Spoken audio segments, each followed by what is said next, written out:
Hello viewers, आप सभी को हमारे चैनल बीटा क्यू सॉल्यूशंस में स्वागत है। मैं विश्वजीत और आज डिजिटल मार्केटिंग के थर्ड क्लास में हम डिस्कस करेंगे अबाउट एडवर्टाइजिंग। आज का क्लास शुरू करने से पहले हमारे चैनल को सब्सक्राइब कर लीजिए। पास में जो नोटिफिकेशन का बेल आइकन है उसे भी प्रेस कर लीजिए ताकि हमारे चैनल पे जो नए वीडियो अपलोड किए जाएंगे उसका नोटिफिकेशन आपको पहले मिल जाएगा। तो चलिए शुरू करते हैं आज का क्लास। आज हम डिस्कस करेंगे व्हाट इज एडवर्टाइजिंग। ये एडवर्टाइजिंग क्या होता है? Advertising is a set of marketing communication activities. मतलब मार्केटिंग करने के लिए कुछ एक्टिविटीज कंडक्ट किए जाएंगे और ये advertising is the set of all this activities. क्यों की जाती है? जनरल बेसिस में advertising is used for communicating information about product, services and ideas through various marketing channels और मीडिया। लोगों तक इंफॉर्मेशन पहुंचाने के लिए प्रोडक्ट के बारे में, सर्विसेज के बारे में या बिजनेस के बारे में लोगों को अवेयर करने के लिए कुछ एक्टिविटी कंडक्ट किए जाएंगे और उन्हें कहते हैं मार्केटिंग। कैसे कंडक्ट किए जाएंगे? थ्रू सम मार्केटिंग चैनल्स और मीडिया। कुछ प्लेटफॉर्म है, टूल्स है जो हम यूज करेंगे, जो कुछ मेथड्स हैं हम यूज करेंगे इस इंफॉर्मेशन को पास करने के लिए लोगों तक। तो ये जो एक्टिविटीज हम कंडक्ट करेंगे, ये इंफॉर्मेशन लोगों तक पहुंचाने के लिए, उसे हम कहेंगे एडवर्टाइजिंग। और advertising is a part of marketing but it's a paid marketing activities. ये पेड मार्केटिंग एक्टिविटीज होती है जिसके लिए पैसे खर्चे किए जाते हैं, इन्वेस्टमेंट की जाती है प्रोडक्ट को प्रमोट करने के लिए और सर्विसेज को प्रमोट करने के लिए। हमेशा advertising is a paid marketing activities. Methods of advertising, क्या क्या मेथड्स होते हैं एडवर्टाइजिंग में? पहले तो होता है ATL, above the line advertising activity, BTL, below the line advertising activity, TTL, through the line advertising activity. एक एक करके हम जानते हैं कि तीनों मेथड्स क्या होते हैं। पहले हम देखते हैं above the line ATL। ATL is a less focused marketing technique that reaches larger or wider untargeted audience। मतलब क्या होता है? इसे लेस्ट फोकस हम क्यों कहेंगे? क्योंकि ज्यादातर इसमें क्या होता है, लार्जर और वाइडर ऑडियंस को टारगेट किया जाता है। मतलब इसमें अगर काम करेंगे, ATL पे अगर प्रमोशन किया जाएगा इस मेथड पे, तो ये बहुत ज्यादा लोगों तक पहुंचेगी पर वो ऑन टारगेटेड होंगे। ऑन टारगेटेड मतलब रैंडमली पहुंचेगी। मतलब वो बिजनेस के सही कस्टमर है या नहीं है, टारगेटेड कस्टमर है प्रोडक्ट या नहीं है, वो मायने नहीं रखता, बट लोगों तक इंफॉर्मेशन पहुंच जाएगी। और लेस फोकस इसलिए क्योंकि ये फोकस्ड नहीं होगा। इसमें ना हम कुछ ट्रैक कर पाएंगे, ना हमें पता चलेगा कि ये यार कहाँ पे जा रहा है, किस लोगों तक पहुंच रहा है और कितने लोग इसमें कन्वर्टेड हो रहे हैं। ये सब हम उनसे ट्रैक नहीं कर पाएंगे, इसलिए ये लेस्ट फोकस्ड मार्केटिंग टेक्निक होता है। जैसे कि टेलीविजन पे जो एड आता है, टीवी पे, ये सभी लोगों को देखता है। किसी सीरियल के अंदर, प्रोग्राम के अंदर ये एड फोर्सफुली आते हैं, पर जो कस्टमर और जो ऑडियंस से देख रहे होंगे, तो ऐसा नहीं कि सारे जो देख रहे हैं इसके टारगेटेड कस्टमर्स हों। इसीलिए ये ब्रांड अवेयरनेस के लिए तो अच्छा है, लोगों को इंफॉर्मेशन तो पास करता है, पर ये अनटारगेटेड होता है क्योंकि ये रैंडमली सभी लोगों तक रीच करता है और ये वाइडली स्प्रेड होता है। बहुत लोग उसे एक साथ देखते हैं उस एड को। और उसी तरह का जैसे टेलीविजन होता है, उसी तरह का न्यूज़पेपर में भी जो एड होता है वो भी उसी तरह का होता है, और रेडियो में जो एड डिस्ट्रीब्यूशन होता है वो भी उसी तरह का ऑन टारगेटेड लार्जर ऑडियंस को कवर करती है। ATL is a good way to promote and build your brand, but it is difficult to measure the exact impact and ROI. ATL एक अच्छा होता है ब्रांड प्रमोशन के लिए। प्रोडक्ट से ज्यादा इसमें ब्रांड प्रमोशन की करने के लिए कंपनीज यूज करते हैं, बट इसमें मुश्किल होती है उसका रिटर्न ऑफ इन्वेस्टमेंट कैलकुलेट करना, क्योंकि कभी कभी तो जितना इन्वेस्टमेंट होता है वो निकल जाता है इसमें एड से, पर इसमें हम एग्जैक्टली कैलकुलेट नहीं कर सकते कि कहाँ पे किस एरिया पे कितना रीच हुआ है, कितने लोग कन्वर्टेड हुए हैं, कितने लोग टेलीविजन से आए हैं, प्रिंट मीडिया से आए हैं, रेडियो से आए हैं, ये एग्जैक्टली फिगर वहाँ पे कैलकुलेट नहीं हो पाता है। तो इसका exactly impact and ROI calculate नहीं हो पाता है। Also not to track any precise conversion rate but increase product visibility. So इसमें क्या होता है, ट्रैक नहीं कर पाते हैं प्रोडक्ट का कन्वर्सन कितना होगा, कन्वर्सन रेट कितना होगा, पर ये प्रोडक्ट विजिबिलिटी को इंक्रीज कर देता है। ब्रांड अवेयरनेस के लिए, ब्रांडिंग के लिए ये सबसे अच्छा प्लेटफॉर्म होता है ATL। Next, below the line और BTL। BTL एक टारगेटेड मार्केटिंग एक्टिविटीज है, so aimed specifically at targeted individuals that have been identified as potential customers। जो कस्टमर्स टारगेटेड होते हैं बिजनेस के लिए, जो सही मायने में उस प्रोडक्ट को, उस सर्विसेज को यूज करेंगे बिजनेस का, उन्हीं को टारगेट करके उनके पास इंफॉर्मेशन पहुंचाना BTL होता है। जैसे कि डायरेक्ट मेल हुआ, किसी को हम बाय मेल उसे हम प्रोडक्ट भेजते हैं प्रमोट के लिए, एडवर्टाइजमेंट के लिए, ये होता है।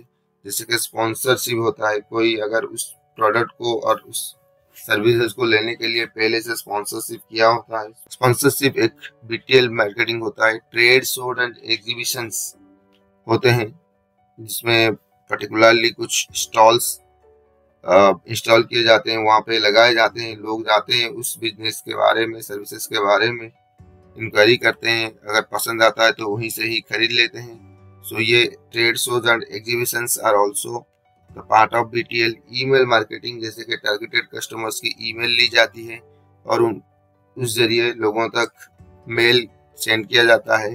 So email marketing. SEO, search engine optimisation, जैसे कि गूगल पे आप कुछ सर्च कर रहे हैं तो जो भी आप सर्च करेंगे उसी रिलेटेड आपको कंटेंट आपके सामने डिस्प्ले करेगा। या फिर आप किसी भी, अगर देखे होंगे किसी भी प्रोडक्ट को अपने ब्राउजर पे सर्च किए हैं, बाकी साइट्स में जो आर्ट्स आते हैं गूगल के, तो वो उसी रिलेटेड आर्ट्स ही आते हैं। मतलब आपके बिहेवियर को ट्रैकिंग करके उसी रिलेटेड का आर्ट आपको दिखाया जाता है। It is SEO। And in store, store में भी जो डिस्प्ले होता है, पर्टिकुलरली सेगमेंट स्टोर में क्या होता है, बड़े बड़े स्टोर्स में कैटेगरी किए जाते हैं, कहीं पे ग्रोसरी आइटम्स है, कहीं से कॉस्मेटिक है, कहीं पे मेडिसिन प्रोडक्ट्स हैं, हेल्थ ड्रिंक्स है, ऐसे कैटेगरी करके रखे जाते हैं और लोग उसी हिसाब से उसी कैटेगरी को जाके चूज करते हैं। सो ये भी एक BTL मार्केटिंग होता है, क्योंकि पर्टिकुलरली एक सेगमेंट को अलग अलग करके रखते हैं, तो लोग उसी हिसाब से उसी एरिया पे जाते हैं और परचेजेस करते हैं। So these are all BTL marketing. BTL एक फोकस्ड मार्केटिंग होता है, इसमें आपको पता भी चल जाएगा कि रिटर्न ऑफ इन्वेस्टमेंट कितना आता है, कितना हम इन्वेस्टमेंट किए हैं और इससे प्रॉफिट आया, इन्वेस्टमेंट पे रिटर्न आया या नहीं आया, ये इजीली कैलकुलेट हो जाएगा। ये यूजर कन्वर्सन्स को और भी बड़ा कर देगा, जैसे कि बहुत सारे यूजर्स को ये इम्पैक्ट डालेगा और उनको कन्वर्ट करेगा प्रोडक्ट और सर्विसेज लेने के लिए, और ये ब्रांड अवेयरनेस के लिए भी हेल्प करती है। इसे ब्रांड पर्सनली आपके पास रीच कर रहा है तो ये ब्रांड अवेयरनेस के लिए भी हेल्प करता है। सो इसमें क्या होता है, इसमें जो इन्वेस्टमेंट की जाती है मनी की, पैसे की, ये ज्यादा होता है ATL से। और need to invest in specialised talent and marketing teams. इसमें स्पेशलाइज्ड मतलब ट्रेंड मार्केटिंग टीम्स को इन्वॉल्व किया जाता है ताकि वो टारगेट ऑडियंस तक रीच कर सके। BTL का काम ही है कि टारगेट ऑडियंस तक रीच करना और इंफॉर्मेशन उनके पास पहुंचाना। सो ये फोकस्ड होता है और आपके प्रोडक्ट और इंफॉर्मेशन को सही कस्टमर्स तक पहुंचाने में हेल्प करता है। और ये थोड़ा ज़्यादा कॉस्टली होता है देन ATL, क्योंकि टारगेटेड कस्टमर्स को फाइंड आउट करने में बहुत इन्वेस्टमेंट भी लगती है, उसके बाद उसको लोगों तक पहुंचाने का, मार्केटिंग करने का भी पैसा खर्चा करना पड़ता है। सो ये थोड़ा कॉस्टली होता है देन ATL। सो नेक्स्ट हम देखेंगे TTL, through the line advertising activities. ये ATL और BTL को कंबाइन करके बनाया गया है। Combine the wider audience and direct approaches, मतलब ज्यादा लोगों को अप्रोच करेगा और डायरेक्ट अप्रोचेस होगा। मतलब पर्टिकुलर सेगमेंट पे लोगों को अप्रोच करेगा। सो उसी सेगमेंट में पर्टिकुलर कैटेगरी में जो टारगेटेड ऑडियंस होते हैं, उन्हीं टारगेटेड ऑडियंस में से वाइडर रेंज तक ये पहुंचता है। ये ATL एंड BTL को कंबाइन करके यूज किया जाता है, दोनों मेथड्स को। ये ब्रांड अवेयरनेस के लिए भी अच्छा है। ट्रैफिक जो होते हैं, टारगेटेड ट्रैफिक को आपका प्रोडक्ट और सर्विसेज के लिए जो टारगेटेड ट्रैफिक है उनको इंक्रीज करता है, और इस वजह से आपका सेल्स एंड रेवेन्यू भी बढ़ जाता है। हाई सेल्स एंड रेवेन्यू इससे जनरेट होता है। सो ये डिजिटल मार्केटिंग के जितने भी एक्टिविटीज हैं, इसमें सारे एक्टिविटीज किए जाते हैं। Online banner ads, social media post, blogs और भी जितने एक्टिविटीज हैं डिजिटल मार्केटिंग के, ये सारे TTL के अंदर करवाए जाते हैं। और ये बहुत ही ज़्यादा महंगा होता है ATL और BTL से, क्योंकि इन दोनों को कंबाइन करता है, दोनों मेथड्स को। सो ATL BTL से ज़्यादा ये महंगा होता है, और बड़े बड़े कंपनी इसे अफोर्ड कर पाते हैं करने के लिए, और इससे ज़्यादा प्रॉफिट भी आती है, ज़्यादा रिटर्न्स आती है, रेवेन्यू भी इंक्रीज हो जाता है। सो इन्वेस्टमेंट भी इसीलिए कुछ ज़्यादा ही लगता है इसमें प्रमोट करने में। सो तीनों तरह का ये एडवर्टाइजिंग मेथड्स है, ATL, BTL एंड TTL। सो जो कंपनी होती है, जो ऑर्गेनाइजेशंस होते हैं और जो बिजनेस होते हैं, वो अपने हिसाब से चूज करते हैं कि कौन सा एक्टिविटीज उनके लिए स्विच है, ताकि वो उसी में ही प्रमोट कर सकें। क्योंकि एक तो इन्वेस्टमेंट है, दूसरा ऑडियंस होते हैं। अगर किसी को ब्रांड अवेयरनेस पे काम करना है तो स्पेसिफिकली ATL पे काम करेगा। अगर किसी को टारगेटेड कस्टमर चाहिए स्पेसिफिकली, वो BTL और TTL दोनों पे काम कर सकता है, पर TTL में कुछ ज़्यादा इन्वेस्टमेंट की ज़रूरत होगी। तो इस वजह से BTL और TTL में से वो अपने इन्वेस्टमेंट को देख के ही वो कैटेगरी चूज करते हैं कि हमें BTL पे काम करना है या फिर TTL पे काम करना है। सो नेक्स्ट हम देखेंगे टाइप्स ऑफ एडवर्टाइजिंग। कितने तरह के एडवर्टाइजिंग होते हैं। पहले तो ब्रांड एडवर्टाइजिंग, ब्रांड अवेयरनेस बढ़ाने के लिए, ब्रांडिंग करने के लिए एडवर्टाइजिंग की जाती है। कॉमर्स एंड रिटेल एडवर्टाइजिंग, जैसे कि प्रोडक्ट को सेल करना है, सर्विसेज को सेल करना है, सो कॉमर्स एडवर्टाइजिंग की जाती है। पॉलिटिकल एडवर्टाइजिंग, जब इलेक्शंस वगैरह होते हैं उस टाइम पे पॉलिटिकल कैंपेन्स रन किए जाते हैं, तो पॉलिटिकल कैंपेन्स एडवर्टाइजिंग भी होती है। कॉर्पोरेट सेक्टर अपना बिजनेस प्रमोट करने के लिए, अपनी सर्विसेज प्रमोट करने के लिए, ब्रांड प्रमोट करने के लिए भी एडवर्टाइजिंग करते हैं।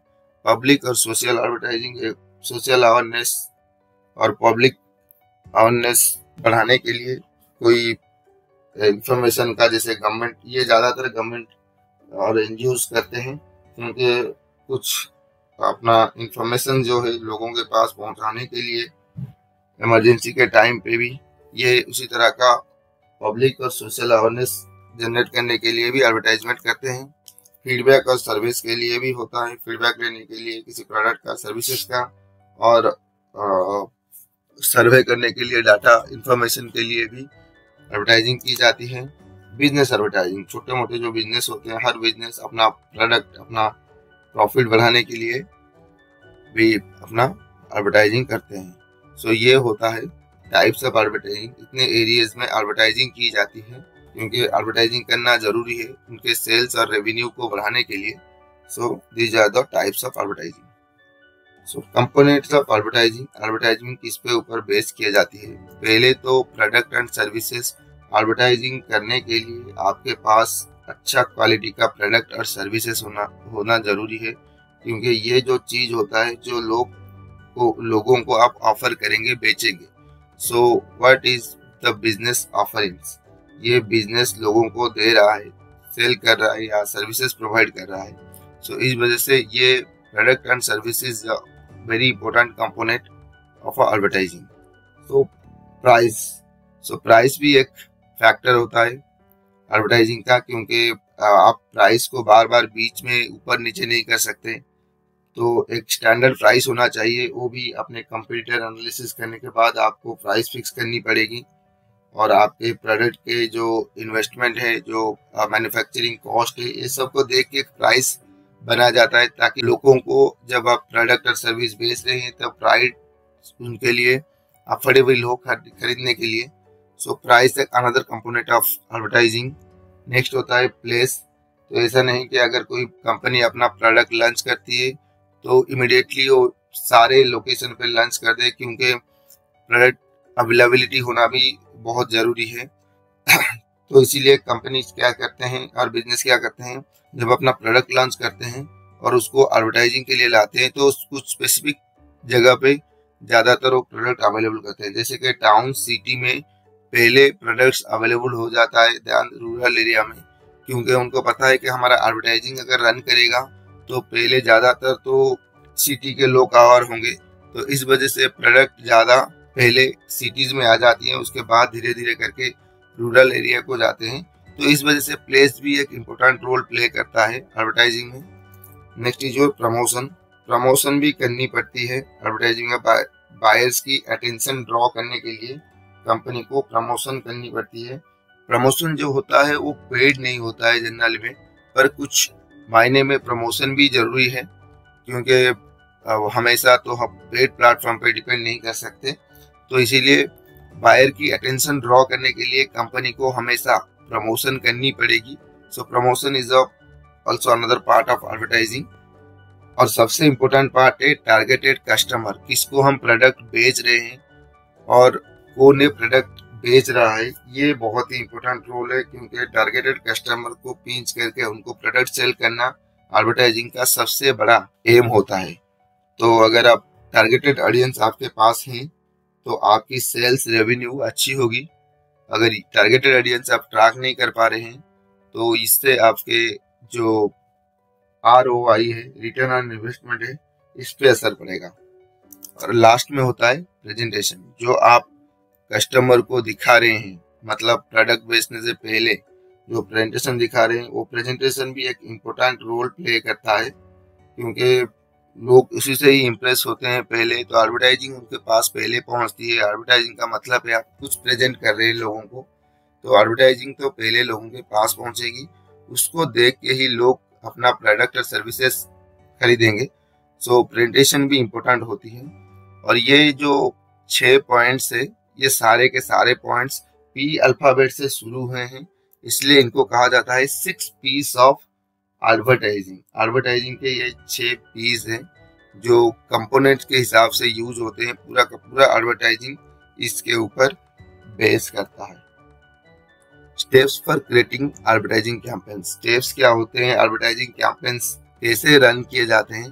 पहले क्या होता है, टारगेट ऑडियंस को चूज किया जाता है कि कितने लोग हैं, कितने लोगों को हमें टारगेट करना है, किस किस एरिया में हमें पहुंचना है। तो ये पहले स्टेप में किया जाता है मार्केटिंग का। उसके बाद क्या जाता है, एक गोल फिक्स किया जाता है। गोल का मतलब है, जैसे कि आप ये भी कह सकते हैं कि एक टारगेट फिक्स किया जाता है कि हमें 6 महीनों में कितना प्रोडक्ट सेल्स करनी है, या 6 महीनों में कितने रीच लोगों तक बनानी है, ये गोल्स की जाती है। उसके बाद क्या होता है, मीडिया प्लान होता है। तो उस एरिया के कस्टमर्स को जज किया जाता है कि किस तरह के लोग हैं और किस प्लेटफॉर्म पे ये ज़्यादा डिपेंड है। जैसे कि रूरल एरिया में अगर हम मार्केटिंग करेंगे तो ज़्यादातर डिजिटल के अलावा हमें ऑफलाइन प्लेटफॉर्म जैसे कि बैनर्स हुआ, होर्डिंग्स हुआ, कहीं पे इवेंट्स हुआ, ये सब ऑर्गेनाइज करना पड़ेगा। तो जिस हिसाब से ऑडियंस है उस हिसाब से हमें प्लान आउट करना पड़ता है कि हम किस चैनल और प्लेटफॉर्म को यूज करें वो कैंपेन और एडवर्टाइजिंग को रन करने के लिए। तो तीसरा होता है डिप्लॉयमेंट। डिप्लॉयमेंट में क्या होता है, जो जितना प्लान हमने बनाया है उस प्लान को एक्शन में कन्वर्ट किया जाता है एडवर्टाइजिंग को रन करने के लिए। यहाँ पे हम एक्चुअल काम करेंगे कि वो एडवर्टाइजिंग का प्रैक्टिकल इम्प्लीमेंटेशन यहाँ पे किया जाएगा। और लास्ट स्टेप होता है मेजरिंग सक्सेस। उस एडवर्टाइजिंग जो डिप्लॉय किया गया है, जो इम्प्लीमेंट किया गया है एडवर्टाइजिंग, उससे क्या आउटपुट आ रहा है। जैसे कि हम यहाँ पे इस स्टेप 5 में हम उसे ट्रैक करने लगेंगे, एनालाइज करने लगेंगे, ताकि एडवर्टाइजिंग सही से काम कर रहा है, नहीं काम कर रहा है। अगर हम डिफरेंट प्लेटफॉर्म चूज किए हैं, किस प्लेटफॉर्म में ये सबसे अच्छा काम कर रहा है, कितने जो इन्वेस्टमेंट हुआ था उसका रिटर्न कितना आ रहा है, रेवेन्यू जनरेट हो पा रही है कि नहीं हो रही है, प्रॉफिट आ रहा है कि नहीं आ रहा है। ये सब यहाँ पे मेजर किया जाएगा स्टेप 5 में। सो इस तरह से हम एडवर्टाइजिंग को रन करते हैं। पहले तो ऑडियंस टारगेट करते हैं, उसके बाद कुछ गोल सेट करते हैं, उसके बाद हम प्लेटफॉर्म चूज करते हैं किससे प्रमोट करेंगे, और उसके बाद हम प्रमोशन करना, एडवर्टाइजिंग करना शुरू करते हैं। उसके बाद हमें ट्रैक भी करना पड़ता है कि एडवर्टाइजिंग कैसे काम कर रहा है, ठीक से काम कर रहा है या नहीं कर रहा है, क्योंकि मेजर करना बहुत ही इम्पोर्टेंट है, ताकि हम हर स्टेप के बाद हम मेजरमेंट करेंगे। क्योंकि मेजरमेंट करना इम्पोर्टेंट इसीलिए है कि हमें पता चले कि वो जो हमने जितने भी स्टेप 1, स्टेप 2, स्टेप 3, स्टेप 4 में किया था, ये सारे सही से काम कर रहे हैं या नहीं कर रहे हैं, या किसी पे मॉडिफिकेशन चेंजेस की जरूरत है। सो इस वजह से मेजरिंग करना, एनालाइज करना उसको बहुत ही जरूरी होता है। सो इसीलिए इसी हिसाब से हमें एडवर्टाइजिंग को इम्प्लीमेंट करना होता है, रन करना होता है। सो ये तो था आज का क्लास। अगर ये वीडियो आपको अच्छा लगा है उसे लाइक कर दीजिए, अपने फ्रेंड्स के साथ शेयर कर दीजिए। अगर कोई डाउट है, क्यूरी है, तो आप हमें कमेंट सेक्शन में भी पूछ सकते हैं। So see you in the next class.